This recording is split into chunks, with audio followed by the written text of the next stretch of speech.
Here, ons kom dink aan die goedheid en die grootheid en ons buig in aanbidding. Wat meer kan ons doen is om net vir U te kom sê, hoe groot is U en U verdien alle lof, U is Heer, U regeer. En daarom wil ons vra dat U ons sal help. Ons gaan met U woord besig wees wat ons weet is lewendig.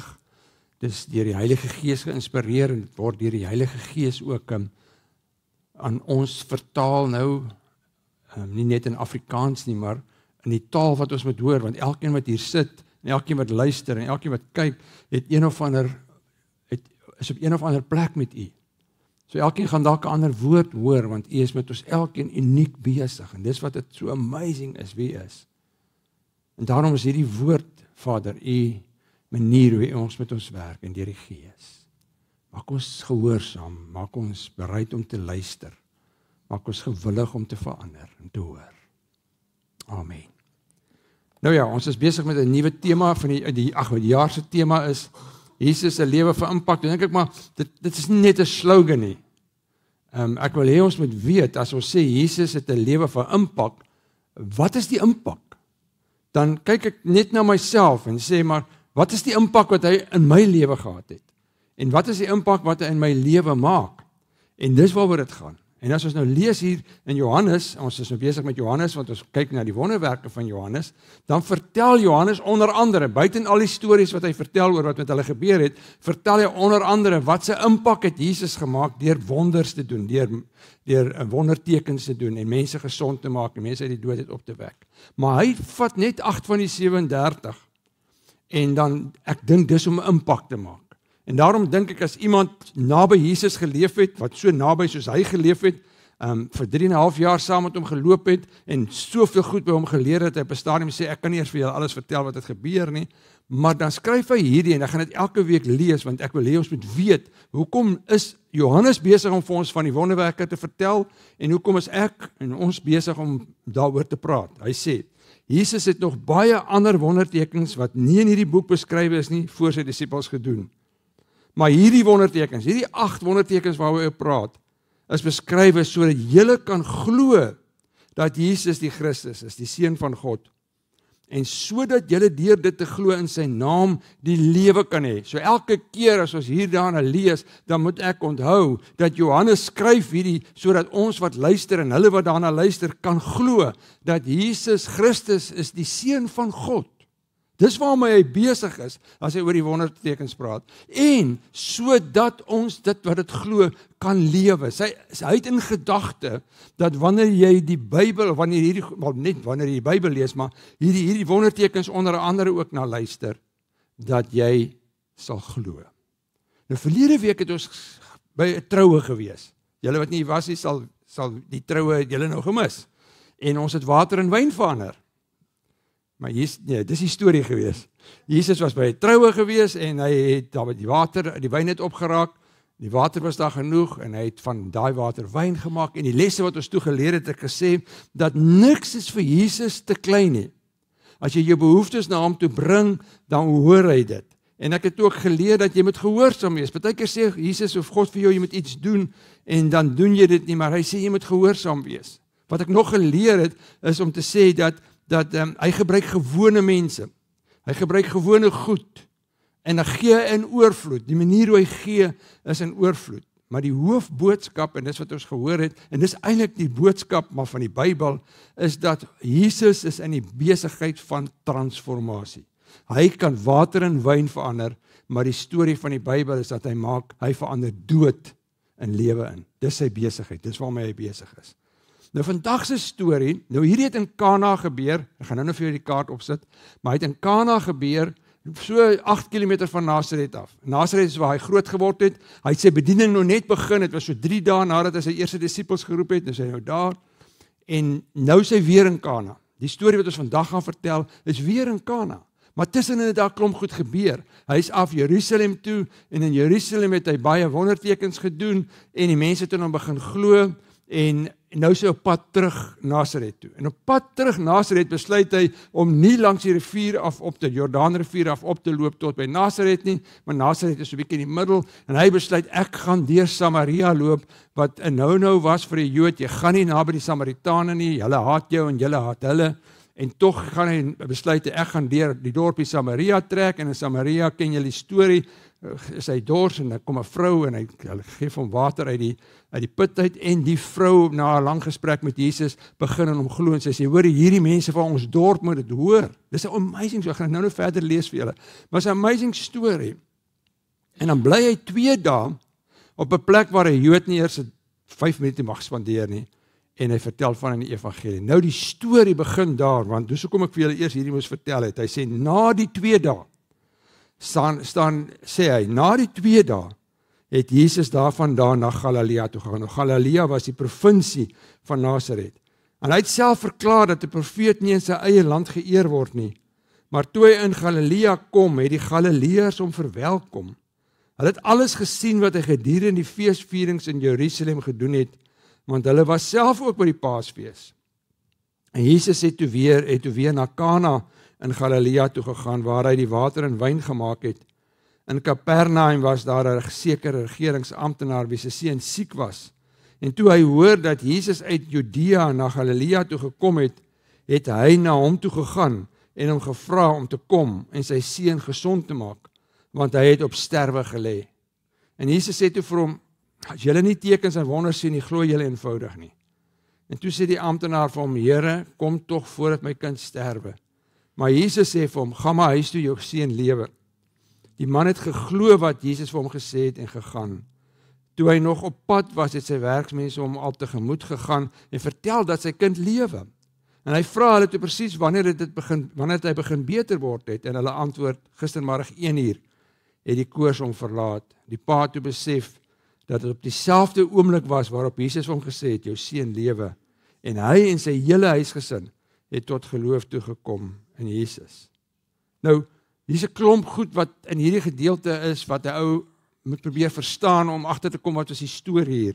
Die eerste ding wat ek hoor by Jesus, hy was in Nasaret, hy's op pad huis toe, en Lukas het vertel wat het, Johannes vertel het nie, maar Lukas vertel vir ons wat het gebeur in Kapernaum, in Nasaret. Jesus kom en hy preek in Nasaret, en op 'n stadium word hulle kwaad vir sy boodskap, en dan gooi hulle hom uit die sinagoge uit, en hulle wil hom doodmaak, en dan gaan hy uit die land uit, dan gaan hy uit, seker nou maar Jerusalem toe, en hy sê, toe hy uitstap, hy sê, 'n profeet word nie in sy eie plek geëer nie.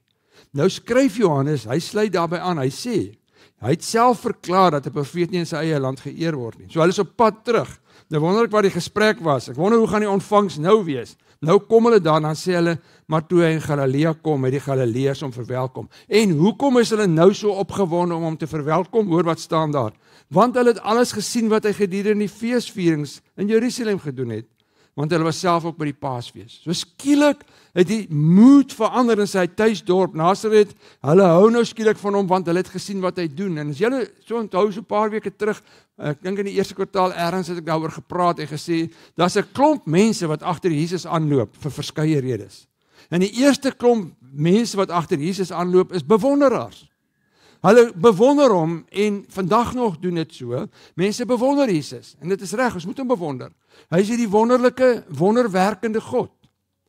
'n Ander groep mense wat agter Jesus aanloop, hou van sy teachings. Hulle hou daarvan dat hy hulle leer. En in vandag se tyd sal sulke mense die Bybel quote, en hulle sal dit op hulle Facebook of social media sit, sê, kyk hierdie mooi versie.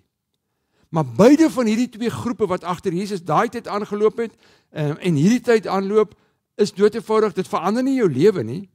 Dit sê maar net, ek hou van Jesus, en ek hou van wat hy doen, en ek hou van wat hy teach. Maar dis nie wat hy kom doen het nie, want ons het nou net gesê, hy is in die besigheid van transformasie. So eintlik kom hy om mense te transformeer, om mense te kom red, om mense te kom nuut maak. Nou die storie is nou so, nou kom hy terug by sy dorp, en die mense is vir hom verskriklik verwelkom, en mense sal sê, dankie tog, die moed het verander, maar Jesus weet wat aangaan.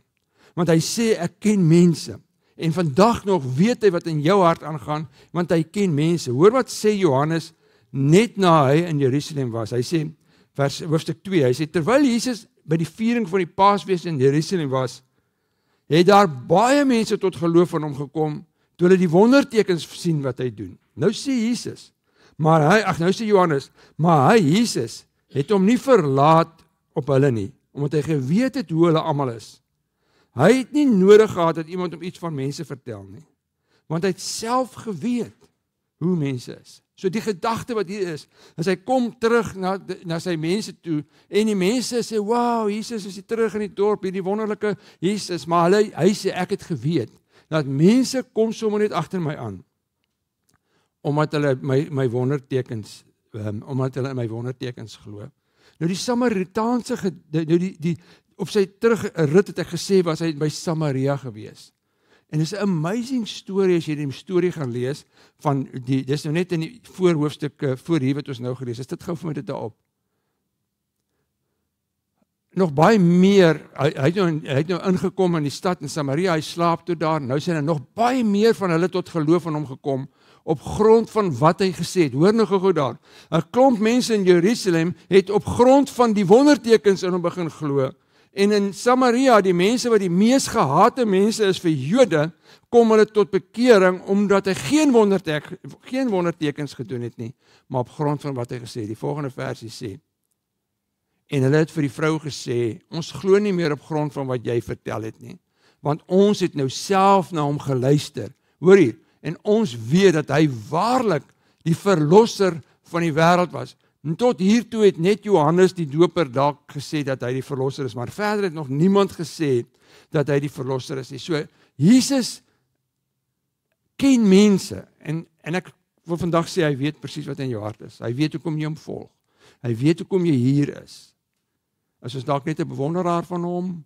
Is ons dalk net iemand wat hou van sy teachings? Of is ons ook soos hierdie Samaritane wat sê, ek glo want ek het gehoor. Ek hoef nie wondertekens te sien om te hoor nie. Nou goed, kom ons gaan die storie nou verder optel.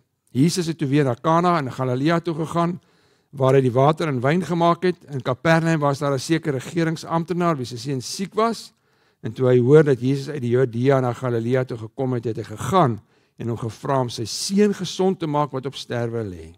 Nou as jy nou die kaart sien, ek het nou vir julle Kapernaum gemerk daar,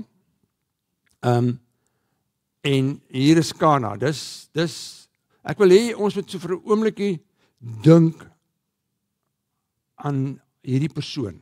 Jy kan eers vir die kaart af, ons gaan nou weer terugsit. Hy is 'n ou wat 'n hoë posisie het. Hy's 'n regeringsamptenaar. Ons weet niks verder van hom nie, behalwe dit, sy seentjie was siek, en hy was desperaat. Nou, agter hierdie storie, tussen die verse, is daar 'n klomp goed wat ons moenie moet mis nie. Want as jou seentjie begin neusloop en wat maak jy? Nee, jy gee eers hom medisyne. Jy traai eers jouself. Nee, hy is siek, of vat ons hom dokter toe.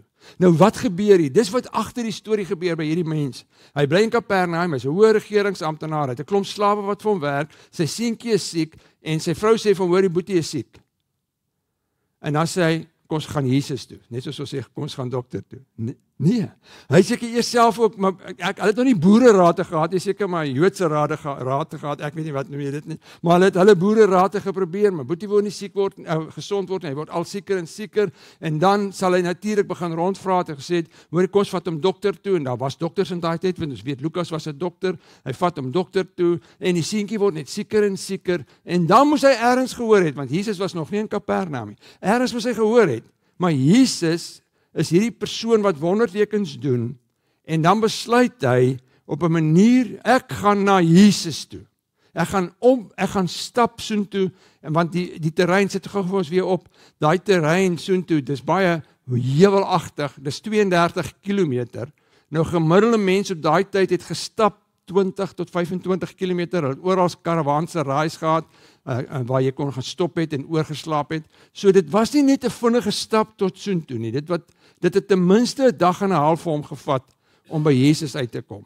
So is 'n ver pad wat hierdie man gestap het. En dis die eerste les wat ek leer uit hierdie man se lewe uit, is dat jy gaan na Jesus toe. As daar iets is wat jy wil van vertel, dan gaan jy Jesus toe. Toe dink ek in die week, maar wat het hom gedryf? Wat het gemaak dat daai man sê, my seun is besig om te sterwe, ek weet nie eens of hy 'n dag en 'n half gaan maak nie. Ek is so desperaat, ek hoor van 'n ou, wat ergens in Jerusalem, ver van my af, mense gesond maak, so ek gaan soontoe. Wat het hom gedryf? Dis hoop. Hoop is die ding wat mense dryf na Jesus toe, want hoop beteken dit, vir my beteken hoop, dis om na iemand toe gaan wat buite my situasie is, iemand wat groter as die situasie is, en iemand wat iets aan hierdie situasie kan doen. En as die situasie nie verander nie, dan weet ek, daai persoon sal vir my vrede gee. Dis wat hoop vir my beteken, is wanneer jy geen uitkoms het, hierdie ou het geen uitkoms nie, en dis die plek waar ons baie keer is, waar ons hopeloos voel, waar ons voel daar's geen hoop nie, terwyl hoop sê, maar daar is iemand wat bo hierdie situasie is, wat groter is hierdie situasie is, wat iets in hierdie situasie kan doen, en as hy nie iets kan doen, sal jou vrede sal gee. En hierdie man het dit besef, en ons weet is Jesus. En dis hoekom hy na Jesus toe gaan. So ek dink net, ons weet nou vandag, hy het dit nie geweet nie, maar ons weet, dat as ons na Jesus toe gaan, gaan ons nie na 'n dooie iets nie, ons gaan nie na een of ander na klip of 'n ding wat ons aanbid soos die ander mense nie. Ons het 'n lewende Jesus wat opgestaan het uit die dood het. So ons het iemand wat na ons toe gaan, wat ons weet, kan ons help. Ek dink nou, elke tree wat daai ou gegee het, was in die regte rigting. En miskien as jy hopeloos vandag voel, of hopeloos voel, of moedeloos voel, of voel, wow, my situasie is so moeilik, is die regte ding te doen, 'n stap in die rigting van Jesus. Elke stapie nader aan hom, is beter as waar jy was. Nou kom hy by Jesus aan, seker maar met 'n groot hoha, want hy's 'n hoë amptenaar, en so 'n klomp ouens om hom, en dan die antwoord van Jesus, verbaas seker almal wat dit lees. Hy sê, Jesus sê toe vir hom, hy sê vir hom eers, hy sê, Jesus asseblief, kom na my toe, my kind is besig om te sterf, en eerstens net dit, sommer tussen te loops, die ou het 'n geloof gehad, in iemand wat wonders kan doen, maar sy geloof was baie kort afstand. Hy sê vir hom, hoorie, my seun is siek, so jy moet saam met my kom, sodat jy by my seun kan kom, want hy dink aan 'n dokter. Dokter kyk na hom en sê, ja, kyk, hierdie siekte is, geef hom hierdie medisyne. Hy het glad nie aan Jesus gedink, as God nie. Hy het gedink, hierdie ou moet soontoe kom, en as hy vir hom kyk, sal hy gesond word. Hy dink glad nie oor afstand nie. So eerstens sy geloof was maar power geweest, en Jesus sien dit raak, en dan sê hy vir hom, as julle nie tekens en wonders sien nie, glo julle dood eenvoudig nie. Dis seker nie die antwoord wat jy gedink het Jesus sou sê nie, en ek gedink het, en die mense gedink het nie, maar ek dink, Jesus is reguit en eerlik, want onthou, hy is nie alleen nie, want as ons mooi na die Afrikaans sit hom gou weer aan, die Afrikaans sê dit vir ons baie mooi, die woord wat daar gebruik word in Grieks, is nie jy nie, dis julle. Met ander woorde, ek dink hy het so na hom gekyk, ek sê, julle ouens, julle sal ook nooit glo, as julle nie wondertekens doen nie, want ons weet, hy het in Jerusalem wondertekens gedoen, en die mense het toegeglo, en hy sê, ek weet hoe's mense. Hulle glo net as hulle wondertekens doen. En ek dink dis hoekom hy dit so gesê het. So vir hierdie man op hierdie oomblik, is die eerste ding wat ons leer saam met hom, hy staan voor 'n geloofstoets. Want nou het hy 'n probleem. Hy het nou hierdie probleem, moet hy nou vir hierdie Jesus aanvat? Want hierdie man lyk vir hom half ongeskik. Hy sê net vir hom, luister, julle ouens soek net wondertekens, maar is 'n geloofstoets. En baie keer is ons by 'n punt in ons lewe waar God ons geloof toets. Hoor wat sê die Bybel? My broers, julle moet baie bly wees wanneer allerlei beproewings oor julle kom. Want soos julle weet, as julle geloof die toets deurstaan het, stel dit julle in staat om te volhard. En die volharding moet eindtyd volgehou word, sodat julle tot volle geestelike rypheid kan kom sonder enige tekortkominge. Petrus skryf daaroor. Hierdie is Jakobus, Jesus se halfbroer wat dit geskryf het.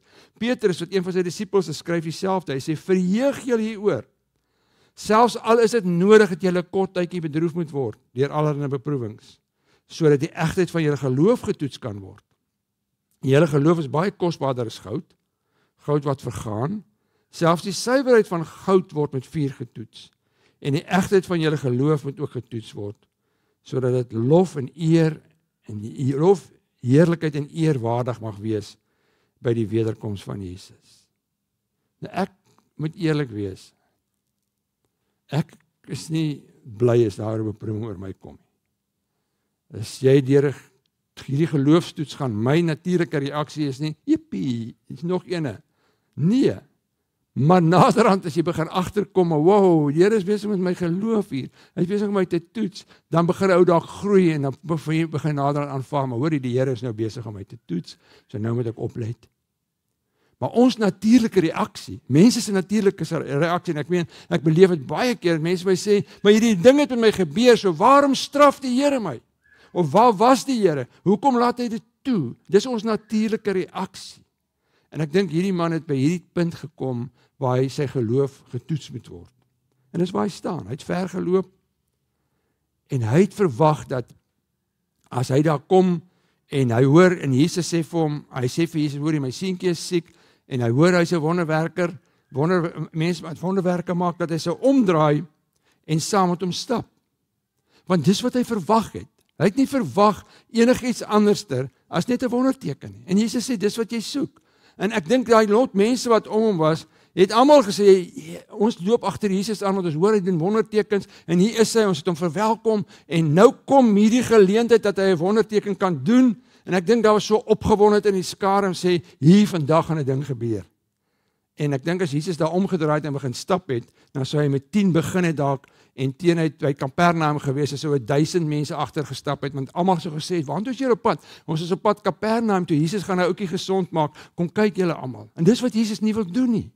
Hy is doodevoudig nie daar uit, om die skare agter hom aan te kom nie. Hy wil transformeer. Julle gaan sien op die einde, hoe transformeer hy. Dink ek aan my, ek het al baie so verkeerd gebid. Miskien het jy ook al so gebid. Ek het al baie vir mense gebid. En ek wil sê is verkeerd, maar ek dink is 'n verkeerde fokus. Dat ek bid en sê, Here, hierdie mense siek, maak asseblief 'n wonderwerk en maak hom gesond. Of Here, ek bid vir hierdie huwelik, bring asseblief 'n wonderwerk. Of hierdie persoon is in hierdie gemors, bring asseblief 'n wonderwerk in haar of sy lewe. En ek net besef, maar dis nie die besigheid waarin Jesus is nie. Want eintlik moet ek bid om te sê, Here, hierdie persoon is siek, of hierdie huwelik is in hierdie gemors, of hierdie ding het met hierdie mens gebeur. Wil jy nie dit gebruik om hom te transformeer van dood na lewe toe nie? Nie net gesond nie, maar bring 'n transformasie in sy of haar siel. Want dis waarmee Jesus besig is. En daai ouetjie, sy gelooftoets het hy geslaag, want hy sê vir Jesus, toe sê die amptenaar vir hom, na Jesus hom gesê, want julle soek uit wondertekens. Here, kom tog voordat my kind sterwe. Maar Jesus sê vir hom, gaan huis toe, jou kind lewe. Nou is dit nie meer 'n geloofstoets nie. Nou is dit 'n geloofskrisis, want dis wat gebeur baie keer in ons geloof. Die Here toets ons geloof, en dan raak dit baie keer vir ons 'n krisis. Maar dis nie die antwoord wat hy wou hoor nie.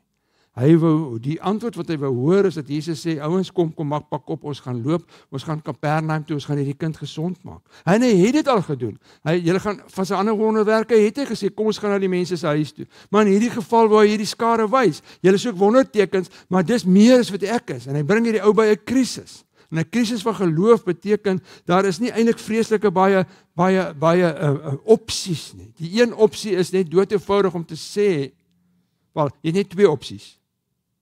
Jy of glo dat God is in beheer, of sê God is nie in beheer nie, en jou rug op hom draai. En dis wat hierdie ou moes doen. Hy moes 'n keuse maak om te sê, sal ek hierdie man glo, of gaan ek nou met hom in 'n struiery gaan, soos ons baie keer met God is, of gaan ons vir hom 'n klomp goed sê, of gaan ek hom net glo?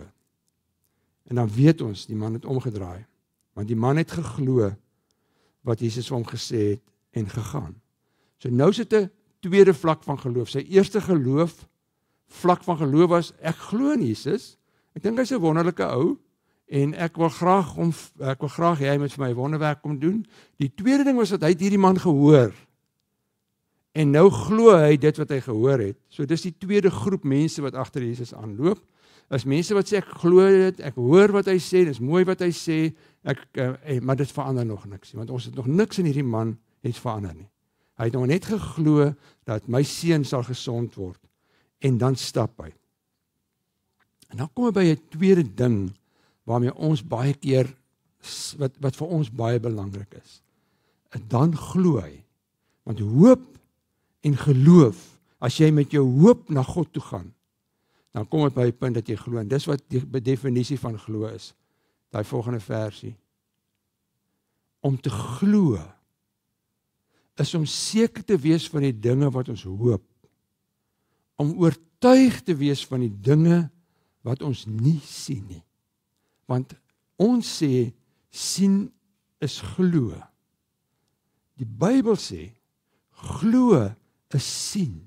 Jy gaan net sien as jy glo. Jy gaan nie by God soos, by Jesus kom staan soos Thomas en sê, ek glo nie, ek moet eers sien.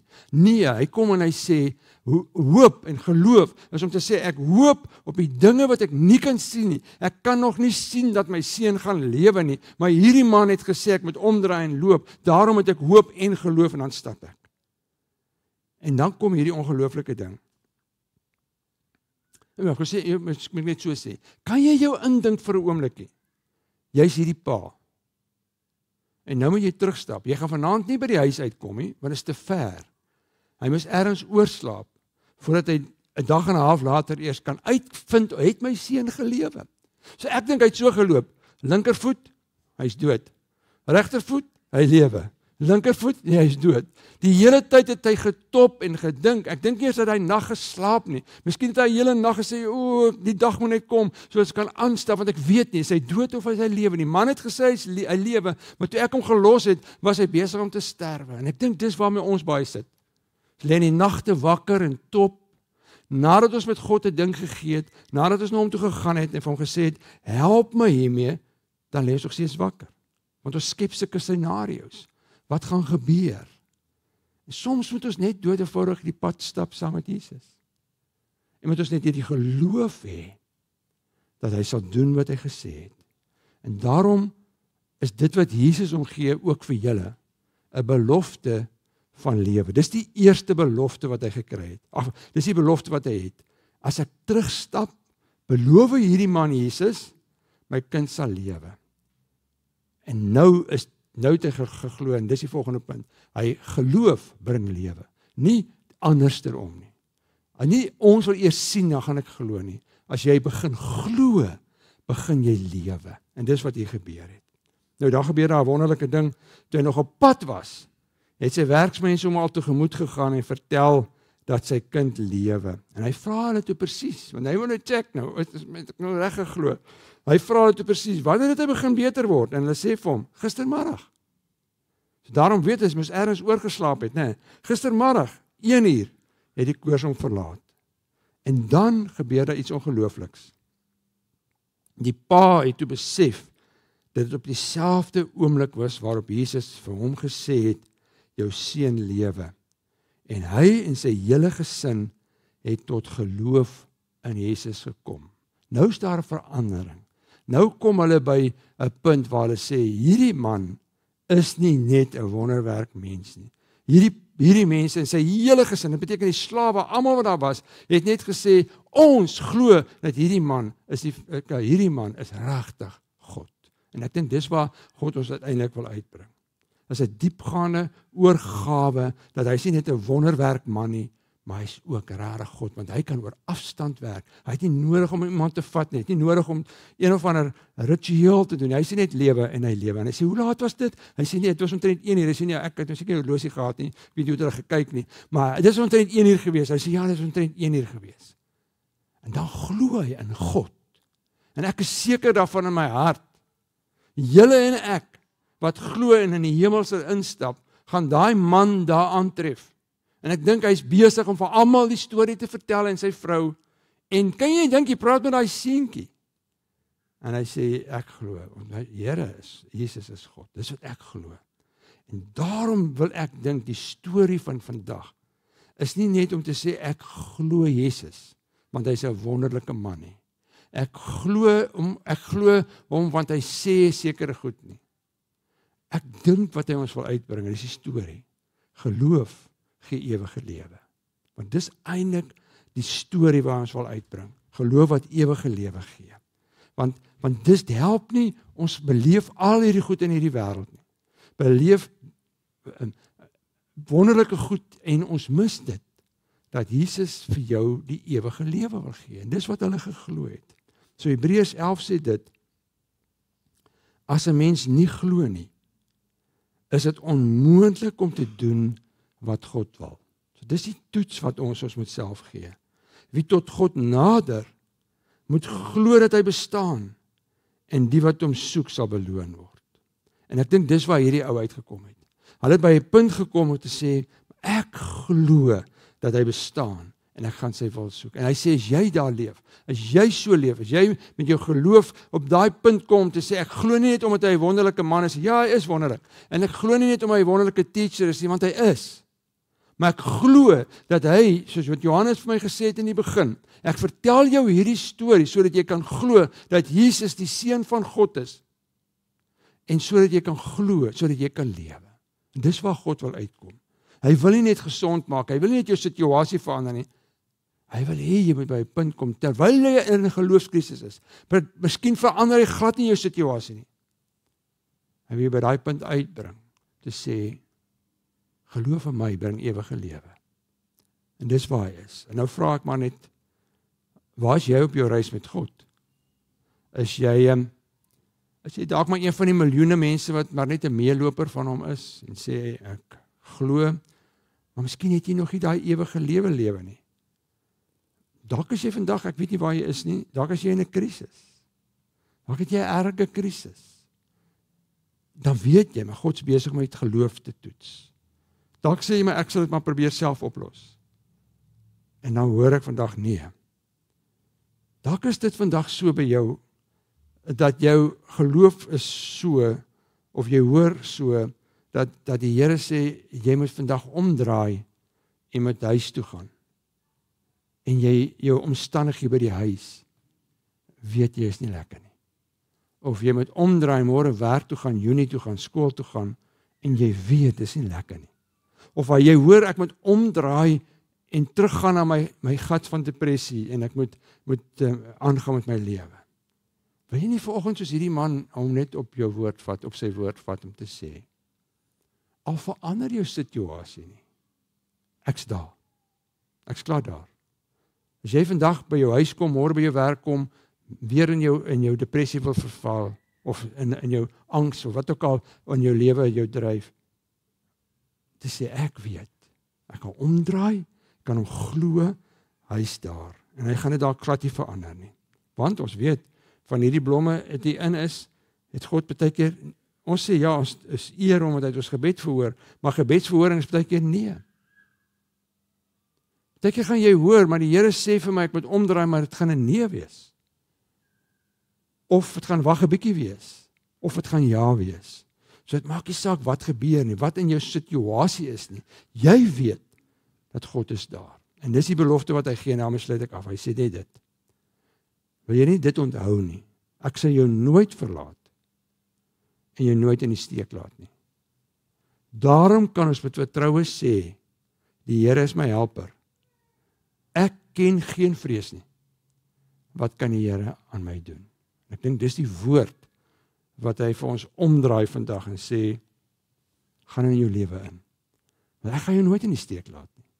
Mense gaan jou drop.